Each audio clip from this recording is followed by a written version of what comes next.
The slice sits in her palm, impossibly white, disturbingly light.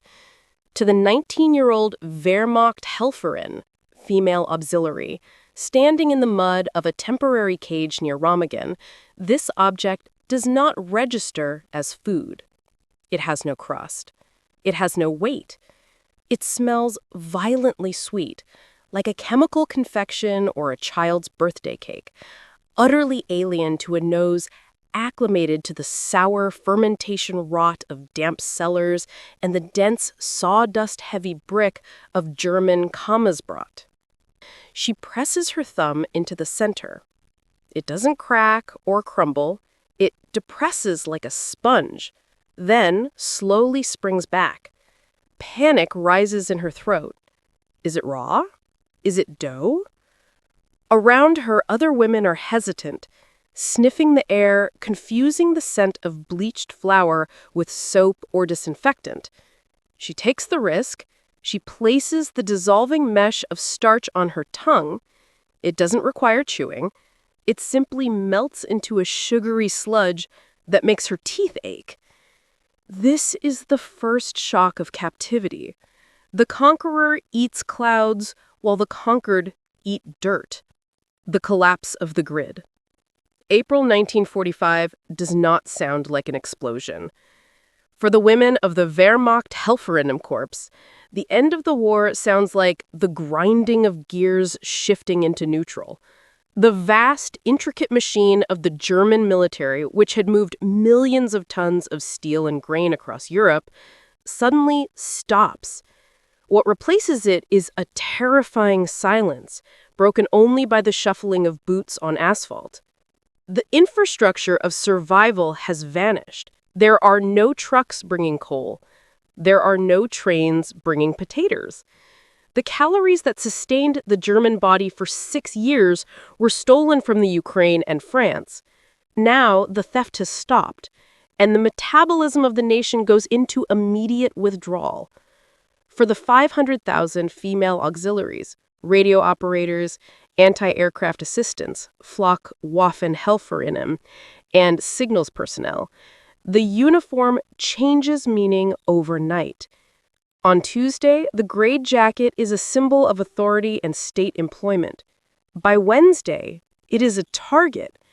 These women are caught in a massive dragnet as the American First and Third Armies enclose the Ruhr pocket. They are not sent to prisons because there are no prisons left standing.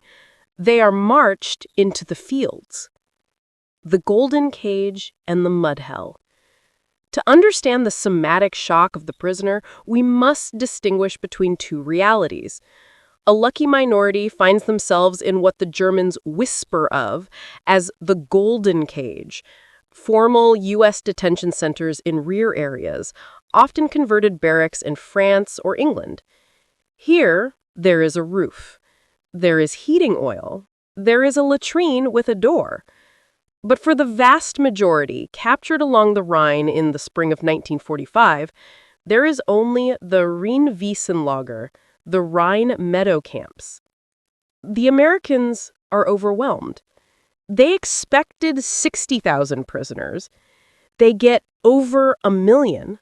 The logistics of victory collapse under the weight of human bodies. There are no barracks. There are no tents. There are no buildings. A Rheinwiesenlager is simply a barbed wire square traced around a beet field or floodplain. The ground is the bed. The sky is the roof. The legal fiction of starvation. The physical suffering in these camps is not an accident of chaos. It is partly engineered by a change in terminology. Under the Geneva Convention, a prisoner of war, POW, is entitled to the same ration quality as the capturing army's base troops. The U.S. Army cannot feed 1 million Germans 3,000 calories of meat and dairy a day. The supply lines from the Atlantic would snap. So General Eisenhower issues a new designation, Disarmed Enemy Forces, DEF. This bureaucratic label is a somatic death sentence. A DEF is not a POW. They are not entitled to Red Cross parcels. They are not entitled to the standard ration. The calorie target drops from a survival baseline of 2,000 to a metabolic minimum of 900 to 1,200. For a woman already stressed by the retreat, whose body fat reserves are depleted from the war years, this deficit triggers immediate biological alarms. The body begins to consume itself. The women in these meadows are forced to improvise shelter in the mud. They use helmets to dig into the wet earth, creating erdholen, shallow graves that serve as sleeping quarters. They huddle in these holes, 3 or 4 distinct shivering bodies pressing together for warmth, while the rain turns the floor of their world into a slurry of clay and excrement. The anatomy of the hunger winter. If the camps were the shock, the years that followed, specifically the winter of 1946 to 1947, were the slow suffocation. History calls it the hunger winter. For the women released from the camps into the ruins of the cities, or for those still held in labor battalions, the war did not end. It merely changed temperature. The somatic reality of this period is defined by a single biological imperative: heat conservation. When the daily caloric intake drops below 1,000, the body enters a terrifying efficiency mode. The female metabolism, specifically, shuts down non-essential systems. Menstruation stops, amenorrhea. The skin becomes dry and papery as oil production ceases. The layer of subcutaneous fat that gives the female form its softness dissolves, leaving joints sharp and angular. Walking becomes a calculated risk. A flight of stairs is no longer architecture. It is a mountain that requires a caloric investment the body cannot afford. Women in the camps and the shattered cities learn to move in slow motion. Sudden movements cause blackouts or orthostatic hypotension.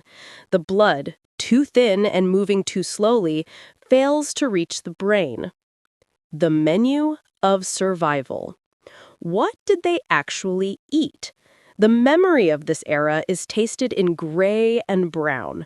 The staple is still bread, but it has mutated. The Kamisbrot is now stretched with fillers, sawdust, ground chestnuts, or potato peelings. It is dense, wet, and ferments in the gut, causing painful bloating. Then there is the soup. In the camps, the noon meal is often a liter of hot water in which dried vegetables or turnips have been briefly frightened. It provides heat, but no fuel. There is no fat. The American soldiers have butter, lard, and the grease from fried Spam. The German women have not seen a lipid in months. Without fat, the body cannot absorb fat-soluble vitamins, A, D, E, K. Night blindness sets in. The gums bleed. The edema paradox. The cruelest trick of starvation is that it often looks like fullness. As the protein levels in the blood collapse, water leaks from the capillaries into the tissue.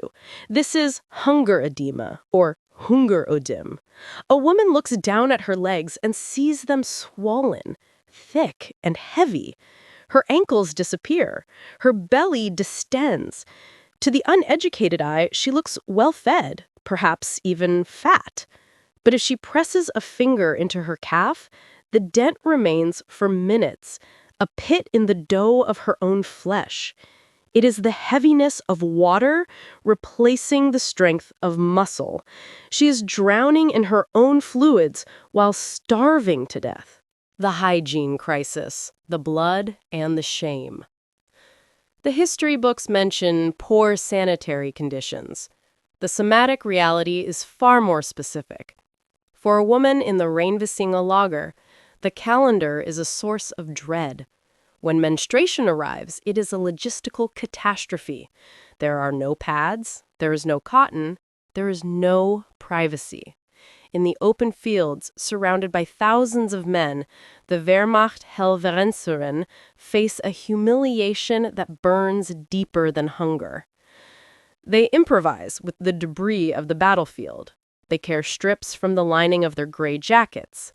They scavenge paper cement bags found in the mud, crumpling the rough craft paper to soften it, though it chafes raw skin to the point of bleeding. The pad becomes a stiff, foul-smelling rag that cannot be thrown away because there are no replacements. Washing these rags becomes a covert operation. They wait for the cover of darkness to approach the few water tanks.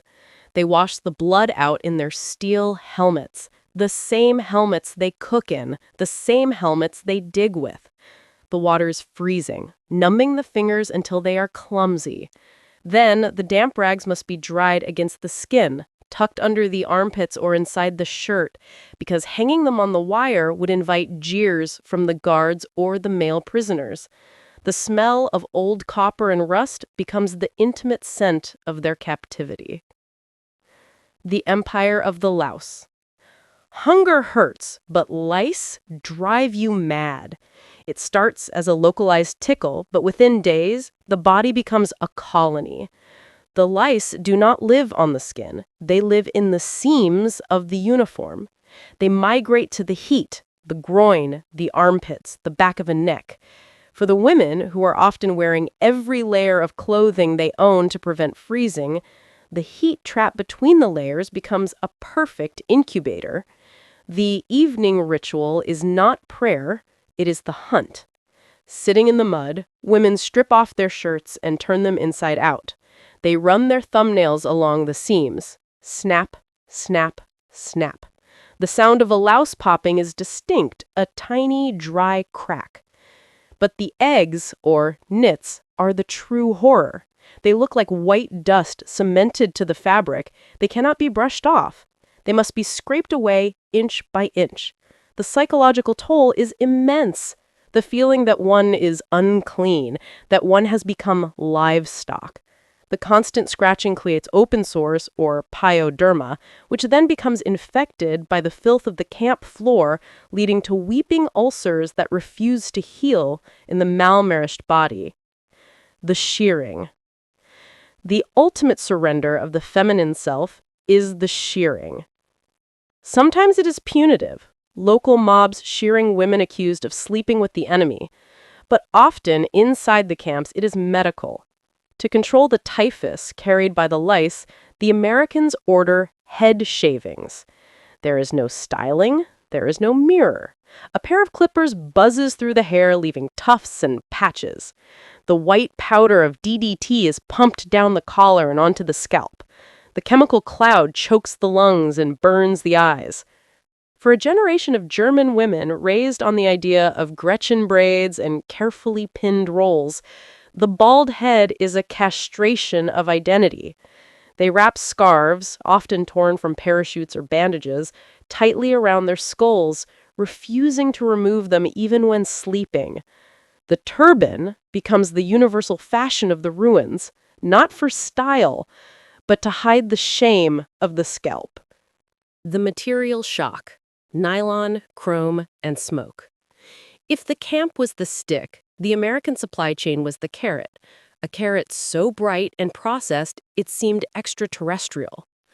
The most visceral shock for the German women wasn't the tanks, it was the stuff. German material culture had been disintegrating since 1943. Everything was ersatz, substitute. Coffee was roasted acorns, wool was respun paper fiber, rubber was synthetic and brittle. Then came the Americans, bringing a universe of real. Consider the nylon stocking. To a woman who has spent months scratching at lice in coarse, wet, field gray wool, the touch of American nylon is electric. It is impossibly sheer. It feels like water against the skin. But it is also a cruel luxury.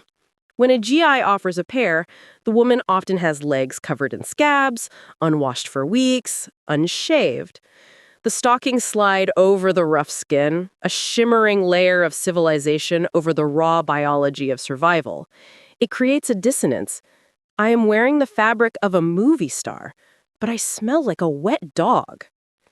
Then there is the smell of the conqueror. You can smell a U.S. sector before you see it. It smells of Virginia tobacco.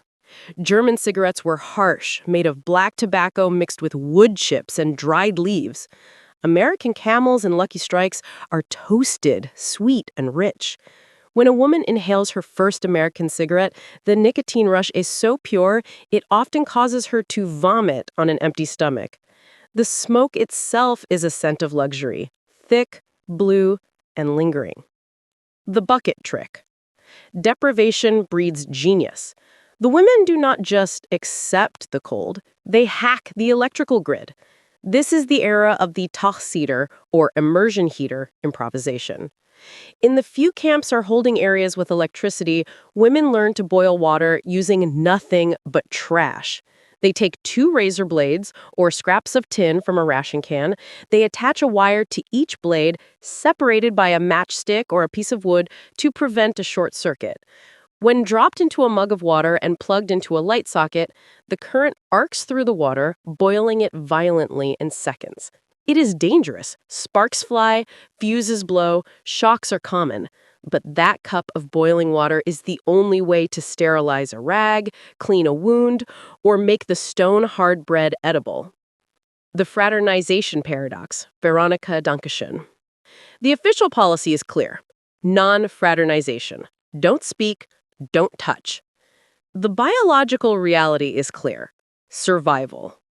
The somatic barrier between the victor and the vanquished is porous. The USGI is bored, lonely, and possesses infinite calories.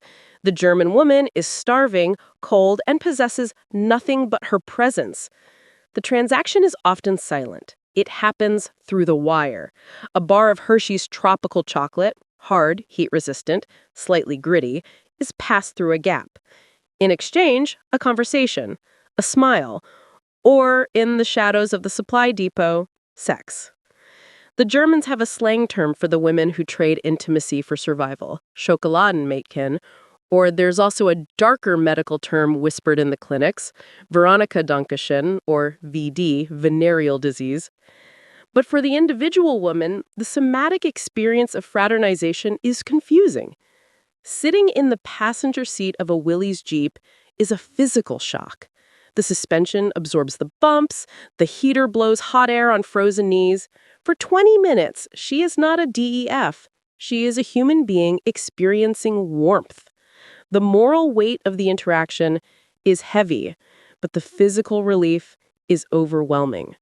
The heat of the Jeep is more persuasive than any political ideology.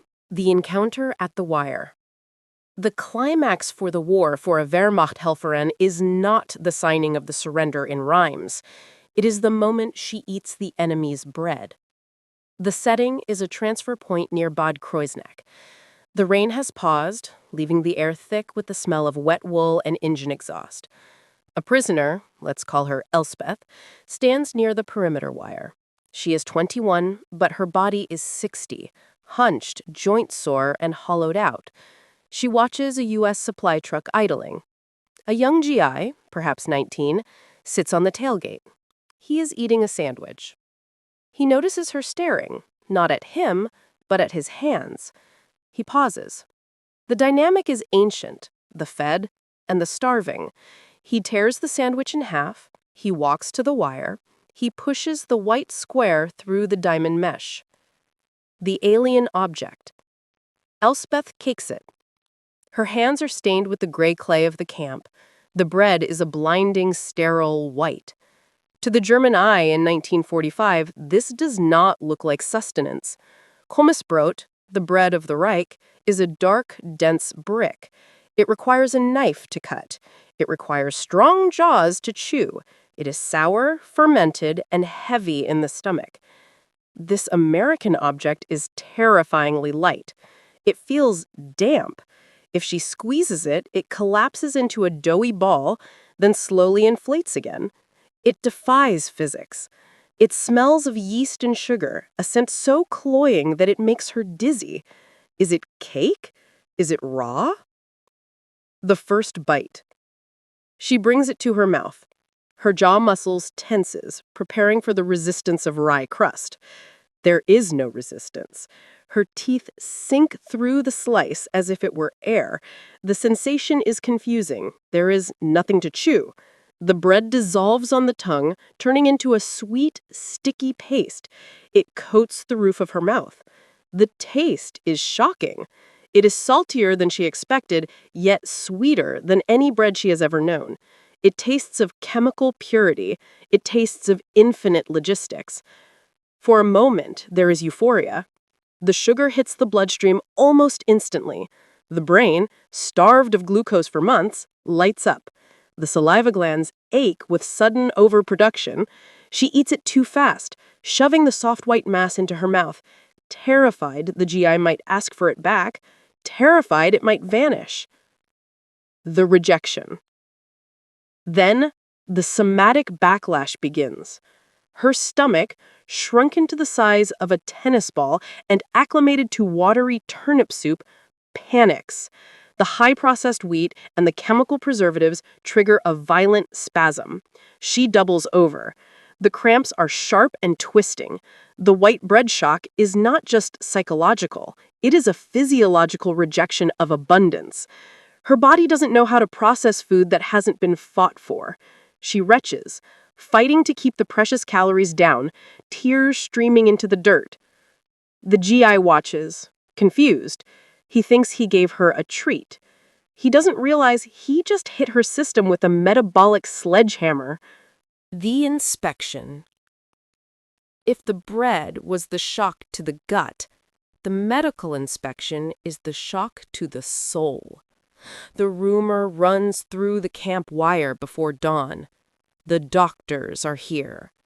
For a woman raised in the Third Reich, where the body was the property of the state and health was a moral duty, the prospect of an American examination is terrifying. Goebbels' propaganda had painted the Americans as gangsters and rapists. Now, these women are ordered to a drafty requisition gymnasium or a large tent. The strip. The command is barked in broken German, ausziehen, alles. Strip, everything. The somatic experience of nudity in 1945 is not erotic, it is forensic. The Wehrmachthelferinnen removes her gray jacket, her blouse, her skirt. Then the improvised layers, the torn sweater, the men's undershirt she traded for, the rags bound around her feet. She stands on the cold wooden floor. She is shivering, not just from the draft, but from the adrenaline of shame. She wraps her arms around her chest, trying to hide the protruding ribs, the sagging breasts that have lost all fatty tissue, the bruises from the camp floor. The touch of the victor. The American doctor does not look at her face. He looks at her skin. He is looking for typhus, for scabies, for the telltale swelling of hunger edema. The examination is efficient, industrial, and fast. A gloved hand presses hard into her stomach. Pain. A wooden depressor forces her jaw open to check for scurvy. Gag. A stethoscope is pressed against her chest, cold metal on cold skin. But then, a break in the script. The doctor pauses. He sees the weeping sores on her feet from the rag shoes. He doesn't strike her. He doesn't yell. He reaches into his kit and pulls out a tin of sulfa powder, or a bandage. He applies it. The breaking point. This is the psychological climax. It isn't a moment of violence. It is a moment of indifference mixed with competence. The monster is fixing her feet. He mutters, "Okay, next." She stumbles away, clutching her clothes. The cognitive dissonance shatters her. She had prepared herself to be a martyr. She had prepared to be abused. She was not prepared to be treated as a broken machine that needed a minor repair. The realization crashes down. The Americans are not winning because they are evil. They are winning because they have so much stuff, so much bread, so much medicine, so much gasoline that they can afford to heal their enemies. The ideology of the master race dissolves in the face of a tin of antiseptic ointment. She is not a warrior defending Europe. She is a malnourished girl with sore feet, and the enemy is the only one with the cure. In the corner of the gym, she pulls her gray socks back on and weeps, not from pain, but from the total, undeniable reality of defeat. The release into nothingness. Release, when it comes, is not a celebration. It is a paperwork transaction. The Entlassungsschein, or discharge certificate, is stamped. The prisoner is handed a final ration, perhaps a tin of meat, a loaf of white bread, and a bar of soap. She walks out of the wire gate and into a landscape that no longer exists. The Germany she returns to is a lunar surface. The somatic reality of 1946 to 48 is defined by dust. It is everywhere. The pulverized brick and mortar of bombed cities creates a fine, grit-filled fog that settles in the lungs, the hair, and the food. You can taste the ruin of the city on your tongue. It tastes of old plaster and burning. The myth of the Trümmerfrauen, the rubble woman. History remembers the Trümmerfrauen, the women who cleared the rubble, as heroic figures standing atop piles of bricks, smiling for the camera. The somatic truth is agonizingly different. Imagine the mechanics of the work.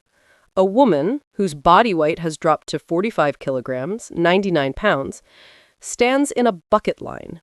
She picks up a brick. It weighs 2 to 3 kilos. She passes it. She picks up another. She does this for 8 hours. Every movement costs calories she does not have. The joints, devoid of cushioning fat, grind together. The vertebrae compress. The quote-unquote payment for this labor is often a Lebensmittelkarte, a ration card of the highest category, category 1 or 2, granting roughly 1,500 calories, but the work burns 2,500. It is a biological deficit spending that leads to total physical collapse. The women do not smile while they work.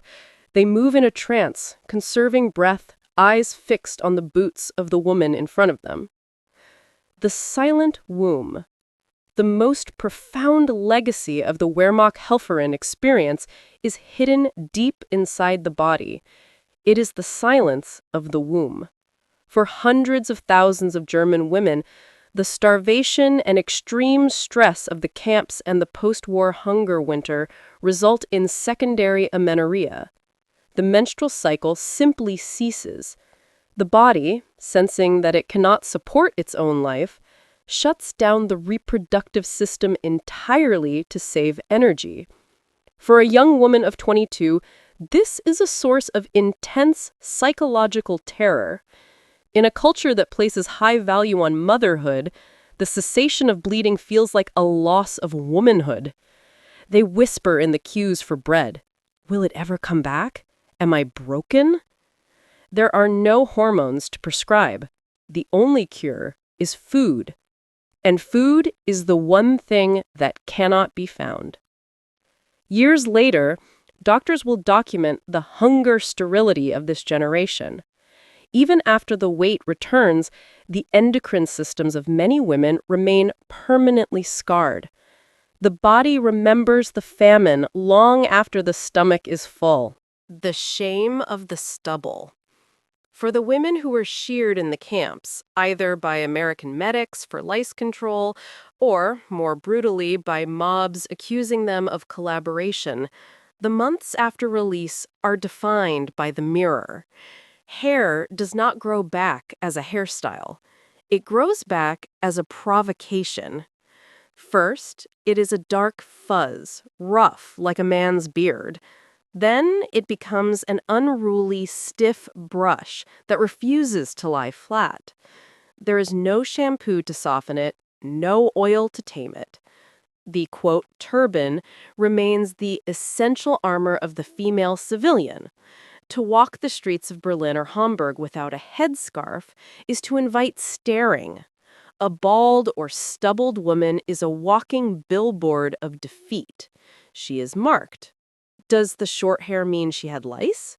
Does it mean she slept with a Nazi official? Does it mean she slept with a GI? The somatic memory of the shearing, the cold metal of the clippers against the neck, lingers every time she touches her scalp. Even years later, many of these women will maintain an obsession with perfect coiffure, terrified of ever looking unkempt or exposed again. The care package, the taste of charity. By 1947 and 1948, the starvation eases not through local agriculture, but through the arrival of the care package. These cardboard boxes are the somatic bridge to the future.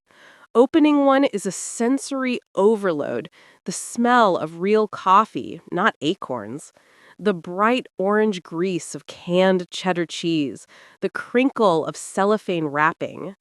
But the taste is complicated. Every bite of American chocolate, every spoon of powdered egg is a calorie of mercy. It tastes of survival, but it also tastes of dependence. The German stomach is being rebuilt by the hand that destroyed the German city. For the rest of their lives, this generation will have a complex relationship with soft food. In the 1950s, during the Wirtschaftswunder, economic miracle, Germany will experience the Fresswelle, the gluttony wave. Women who starved in 1945 will bake cakes laden with whipped cream and butter. They will buy white bread. They will compel their children to clean the plate. They eat with a ferocity that suggests the hunger is not gone, merely waiting. The white bread is no longer too soft to eat. It is the only thing that feels safe. The dental legacy. There is one final permanent marker, the teeth. Calcium deficiency during the Hungerwinter ravaged the dental health of the Wehrmachthelferinnen. Without milk, cheese, or fresh greens, the body leached calcium from the teeth and bones to keep the heart beating. By 1950, many women in their late 20s have the mouths of the elderly. Bridges, crowns, and dentures become far too early. Every time they smile in a mirror, the war stares back at them in the form of gold fillings and porcelain caps. The crumb on the table. We study wars through maps. We draw lines in red ink to show where armies advanced and where borders fell. But the map is a lie. It is clean. It is abstract. It ignores the texture of history. The true archive of 1945 is not in the National Archives in Washington or the Bundesarchiv in Berlin. It is written on the body. It is recorded in the shrunken stomach that cramped at the first taste of victory. It is filed in the scar tissue of the ankle, worn raw by a paper bandage. It is preserved in the anxiety that rises even 50 years later when a loaf of bread is left unfinished on a dinner table. The softness of peace. The American occupation of Germany was not just a political transition, it was a metabolic revolution. It replaced the hard, sour, chewing resistance of the Reich with the soft, sweet, dissolvable ease of the West. To the Wehrmachthelferin who stood at that wire, the white bread was a warning. It whispered that the world had changed. The era of struggle and iron was over. The era of nylon and glucose had begun.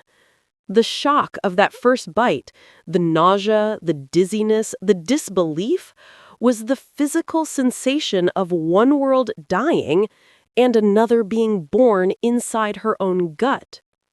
Today, we take the softness for granted. We eat without thinking. But if you listen closely to the stories of the grandmothers who survived the Rheinwiesenlager and the hunger winter, you will hear the echo of that shock. They teach us that history is not just something you read, it is something you taste, something you shiver through, something you survive. The war ended on a map in May 1945. But in the body, the digestion of defeat took a lifetime.